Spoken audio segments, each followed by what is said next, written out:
আসসালামু আলাইকুম বন্ধুরা, কেমন আছেন? আশা করি সবাই ভালো আছেন। আজকে আমি চিটাগাং রেল স্টেশনের ভিডিও করলাম।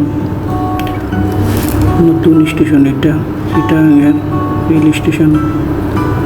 তবে রেল স্টেশনটা অনেক সুন্দর। এখান থেকে ঢাকা সমস্ত ডিস্ট্রিক্টে যাওয়া যায়। ঢাকা, চট্টগ্রাম, সিলেট, বরিশাল, খুলনা সব ডিস্ট্রিক্টে আপনার ট্রেন দিয়ে যাওয়া যায়।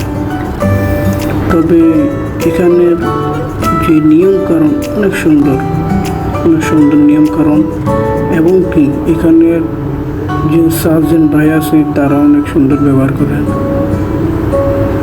আর এখানে সবচেয়ে সৌন্দর্য হয়েছে গিয়ে সমস্ত কিছু অনেক সৌন্দর্য।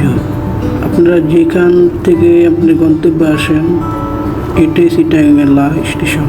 এখান থেকেই আপনারা ঢাকা যে কোনো জায়গায় যেতে পারবেন। তো কী অবস্থা, কেমন আছেন জানিয়েন। যদি আমার ভিডিওটা ভালো লাগে, লাইক, সাবস্ক্রাইব, শেয়ার করে দিবেন। সাথে সাথে আমার চ্যানেলে আরও নতুন ভিডিও পাইতে চাইলে চ্যানেলটা সাবস্ক্রাইব করে দিবেন। হ্যাঁ বন্ধুরা, ঠিক কী অবস্থা, কেমন আছেন সবাই জানিয়ে কমেন্টও জানিয়েন কী অবস্থা। ওকে, দেখতে থাকেন ভিডিও দেখার জন্য আমন্ত্রণ রইল। আসসালামু আলাইকুম।